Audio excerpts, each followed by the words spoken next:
Well, hello there folks, and welcome back to The Whiskey Friend with me, Alan. Here we are again, another new week, another new video, another brand new video. In today's brand new video, guys, it's a wee bit special. I'm doing a Patreon request video. This has been specially requested by one of my Patreons, Mr. Jerry Querner, aka Papa Q.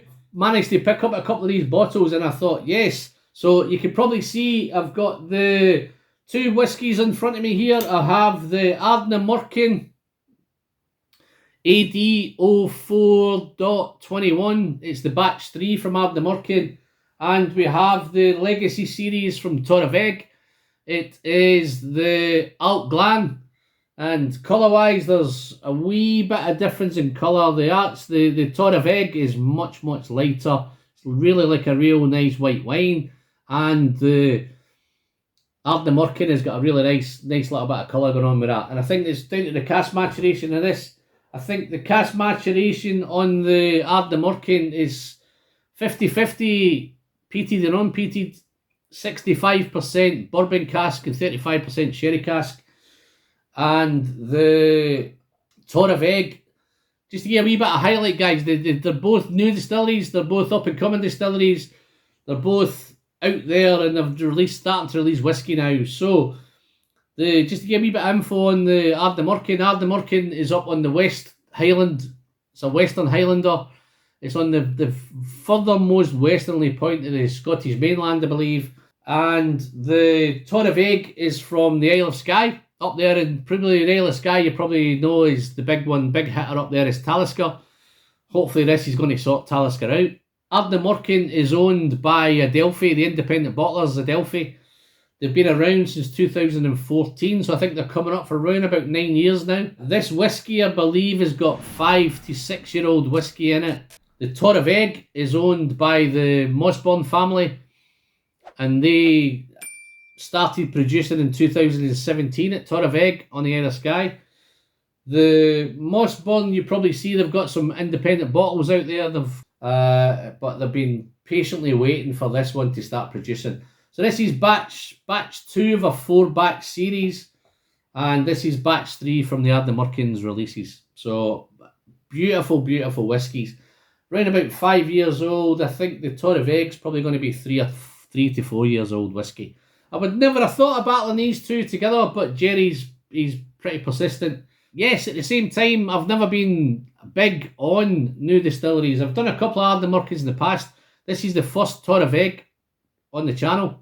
I did put a poll out recently on YouTube.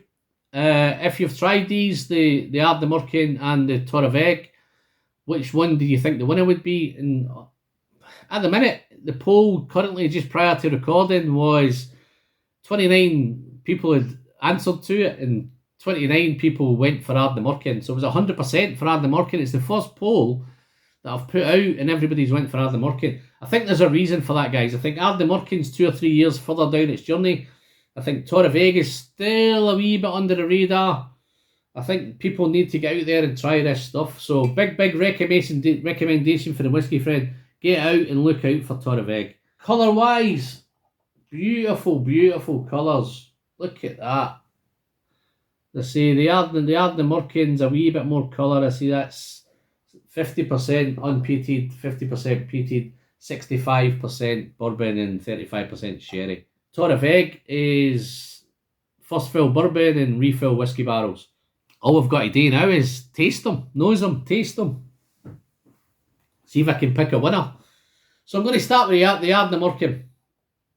So it's been covered up, guys, as usual. Trusty Whiskey Friend. I've got the Doon the Hatch battle coin on this one today. They've been covered up for about half an hour. Wow, that nose is bright and fresh and clean. It's just got citrus, lemon all over it, lemon zest, lemon oil, a little bit of lime. Very, very citrus. Lime juice, lemon juice. It's very juicy on the nose. I know it's hard to say it's juicy on the nose, but it smells like, it actually smells like, guys, if you're doing a bit of washing up, you've got a lemon fresh washing up liquid. It's got that going on with it. If you're polishing things, polishing some wood, it's got a lemon, and there's lemon in the polish. It's got that lemony polishy note going on as well. So it's very, very lemony. At the same time, it's earthy. Just a quick one on both of them again, guys. The Ardnamurchan has got a little bit of 50% unpeated, 50% peated, so there's a little bit of smoke in there.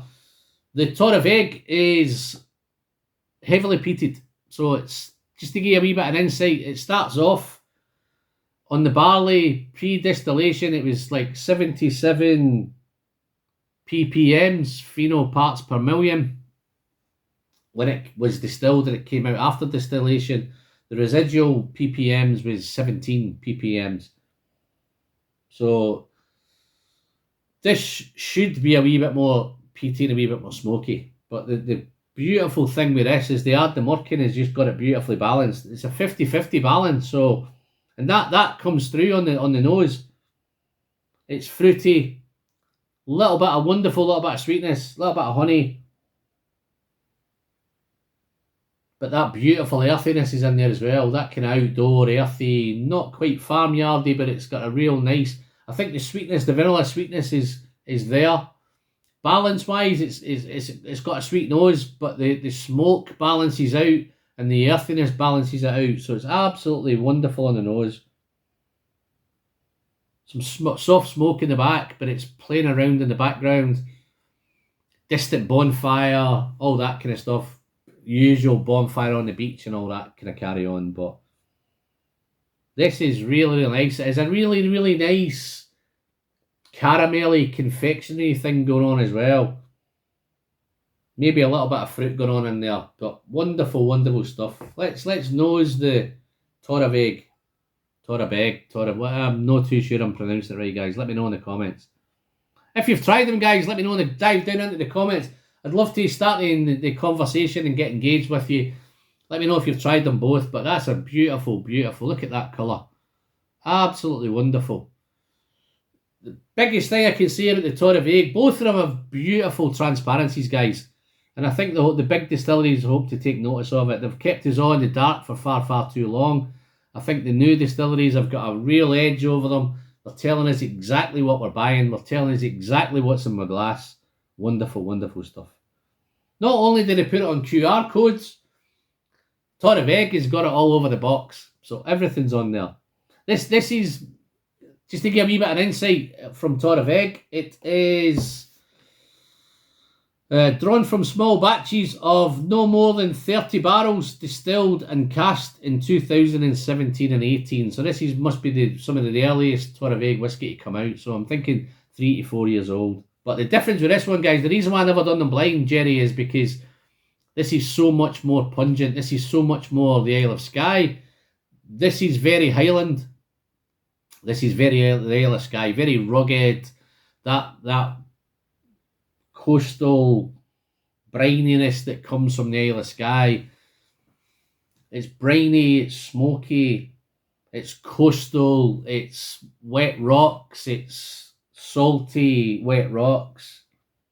But up front, it's smoky, salty, coastal. But it's, once you get past that, it's bright, it's clean, bright, fresh. That lemon's there again, that lemon oil, that lemon zest. A little bit of citrus, a little bit of grapefruit. The grapefruit's there. Maybe some green apple going on in there as well. But it's so salty. But it's all what this has got a wonderful, wonderful balance for a 3 to 4 year old whiskey of, and it's the complexity's off the charts. It's salty, it's creamy, it's buttery, it's sweet, it's earthy.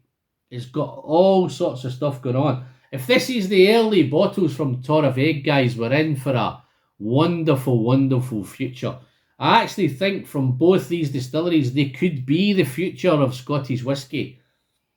Hopefully some of the old distilleries take note and sort their act out and get it together.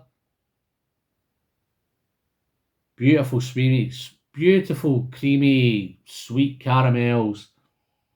A little bit of honey in there as well, but there's a wee bit more prominent with the smoke. The smoke's a wee bit more prominent than the Ardnamurchan. The Ardnamurchan, I think, is a wee bit more in the back. It's a wee bit more citrus, a wee bit more fruit going on, a wee bit more cooked fruits, a wee bit more stewed fruits. This one is a wee bit more green apple, caramel, pungent. It's a wee bit more pungent going on. It's a wee bit more coastal, a wee bit more brine. Wonderful. So, let's dive into the palates, guys. So let's tackle the Ardnamurchan. This is what I've been looking forward to. You know where this is going? This is going straight down the hatch. Nice and responsibly, of course. It's not a big dram, guys. It's just my usual, typical, tiny little whiskey friend, Capita glass. Cheers, folks. Down the hatch.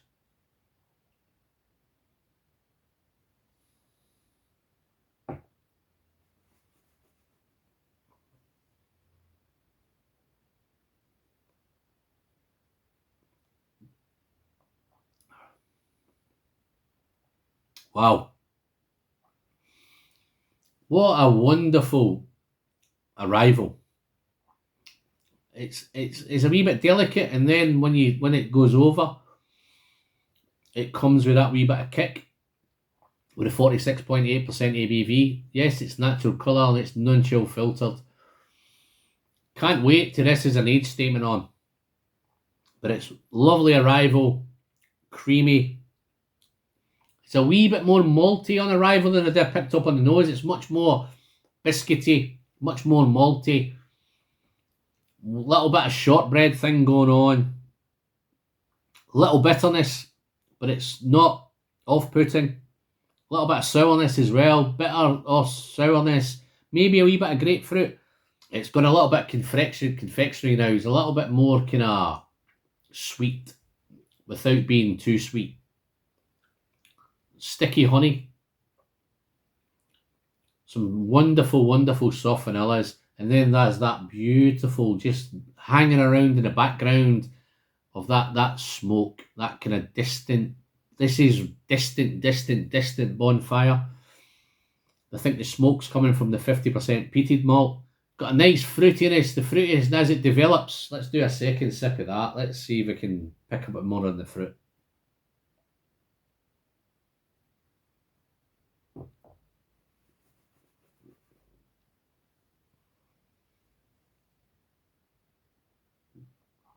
Oh, that's so easy to sip as well, folks. So easy sipper. Considering it's 46, there's no need for water with either of these. Just a disclaimer, I'm not going to put water in any of them. Cooked fruits, little bit of fruity.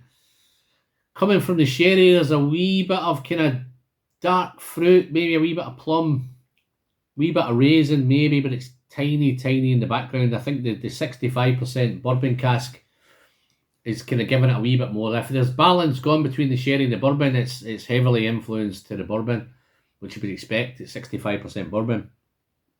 There's a little bit of dark fruit in there, a little bit hint of it, and it just adds to all the complexity of this dram. Wonderful, beautifully balanced. Everything's playing a part. Nothing's dominating, nothing's overpowering, nothing's taking control. Wow, wonderful. So that's the Ardnamurchan AD 0421. Let's tackle this little bad boy and see if this can put a fight up.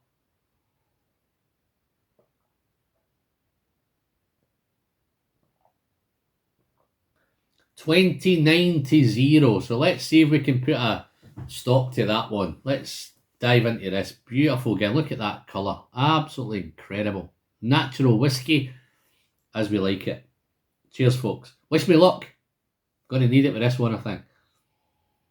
Wow. Let's taste it.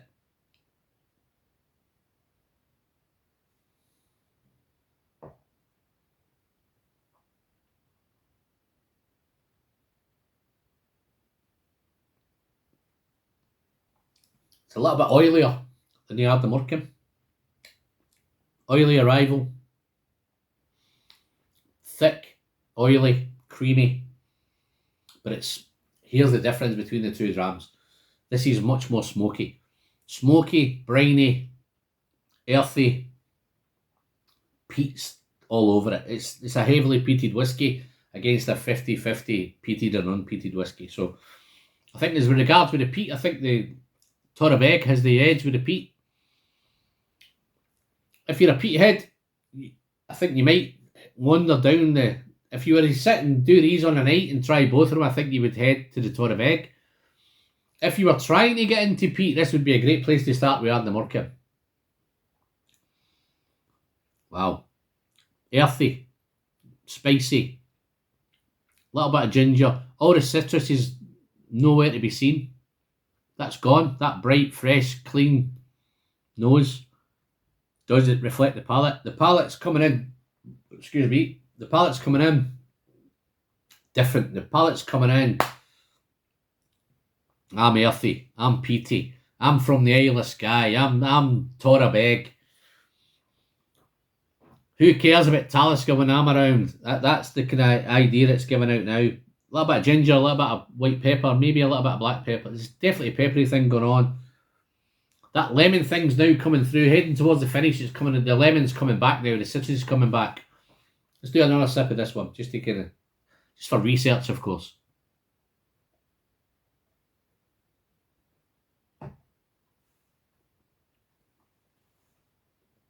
So nice. Both fantastic whiskies. Guys, here's my thoughts on this one. Let me just kind of put these two to bed first, and I'm going to give you a wee kind of rant on the end, I think. If you want to hang on to the end and see what the rant is, then feel free. Wow. Finish. It's smoky, peaty. It's much more... They're two different drams. I can understand why Jerry has asked me to put them together. They are a wee bit different in my eyes, but they're both young. They've got a lot of things in common. They're both similar ages, new distilleries, up-and-coming distilleries, very, very transparent. Everything's going on like that. But when it comes to the whiskies, they're a wee bit different than the whiskey. The Tor of Egg is much more Skye, which you would expect from Skye, but without being a Talisker. It's so different to Talisker. Hope it sorts Talisker out. But if this is a quality that Tor of Egg is going to be putting out, then I'm all over it. I'm going to be searching for my next bottle of Tor of Egg. If you're a Pete Van, then check out Tor of Egg, guys. I don't know if you've watched it. Go onto YouTube. Lots of guys have tackled the Tor of Egg. A few guys have tackled this one, so go through and check them out and see what the responses are. It may be something that's kind of slipped under the radar. All the hype at the minute is with Ardnamurchan. Ardnamurchan's got it all going on. It's the up and coming. It's the future. This could take over from Springbank and all that kind of stuff. So it's super, super stuff. But the transparency is where it works for me. Is I've never been a fan of young whiskies. I've always been one of them old school. I'm stuck in my old ways, and I like the Arons and the smugglers on a beach and all that kind of stuff. When you think about new distilleries, this reminds me back to when I started to get to Kilkerran. Kilkerran went through this process with the work in progress range, and it got better. If I was to hedge your bets, guys, these two at the stages that they're at the minute are ahead of Kilkerran. So that's only good news. Kilkerran wasn't this good at this young. Kilkerran was rough and aggressive and not a lot else. As it got developed, it got better. These guys, for me, are a wee bit ahead of Kilkerran. So it can only say good things. These guys are going to be big hitters in the future. Once these guys start producing age statements, and I'm just presuming they are going to produce age statements, but if they don't, I don't care if they produce age statements or not. This is wonderful, wonderful whiskey. Fantastic stuff. Incredible stuff for such young whiskey. And I think it's how whiskey should be done in the future. And if these guys, when you look at the other ones like Rassay, there's good things coming out from Rassay. Lindor's Abbey, there's good things coming out. There's a host of new distilleries that I've maybe not got involved in the past, but that's certainly going to change now because I'm going to start checking some of them out. And I'm going to invest in some of these bottles. I've been investing in some of the older bottles and the usual kind of the Glenallachys, the Arons. Aron was never this good at this age. Honestly, Aron wasn't good till it got to 10 years old. But now, these guys are 3 and 4 and 5 and 6-year-old whiskies, and it's absolutely incredible. So, guys, let me pick a winner. Can I pick a winner? On any given day, you could like the Ardnamurchan. On a different day, you could like the Tor of Egg. So I think it depends on a mood. But my palate at the minute, guys, to be fair, I'm a wee bit more influenced with the Ardnamurchan because it's a wee bit more down my road. It's a wee bit more my wheelhouse. It's a wee bit more kind of, that little bit of sherry in there just gives me that wee bit more edge. But if you're getting into peat, it's a great place to start with Ardnamurchan. If you like your Ardbegs, you like your Lagavulins, you like your Lafroigs, you like your Kalilas, there's no reason you're not going to like these Torrevegs. And it's different. It is different to Talisker. Don't presume because it's from the Isle of Skye it's going to be like Talisker. It's so much more. I think it's more, it has that rugged Isle of Skye thing going on. That weather beating, that coastal influence, that all that stuff's going on. But for me, it could, if you did these blinds, you could mistake this from an Isla. But absolutely wonderful stuff. But my winner of the battle today, guy, is unfortunately Jerry. I don't know if it's unfortunately Jerry, but I'm going to be predictable. I'm going to go down the Ardnamurchan road. But I love the Torreveg, and I'm going to look out for some more of that stuff. If you've liked the video, don't forget to give me a thumbs up. Guys, check out the Patreon page. I'll pop all the links into the description. If you want to go back and have a look at the Patreon page, check us out. I've got a wonderful, wonderful community of whiskey nerds going on, little whiskey geeks going on in that community. If you feel you want to get involved, you want to help out the channel, you want to support the channel, dive in, give me some Patreon support. And until the next time, guys, I'm Alan, I'm the Whiskey Friend, and as always, the pleasure is in the sharing, and don't forget to send your great whiskey straight in the hatch. Until the next time, folks, see you soon.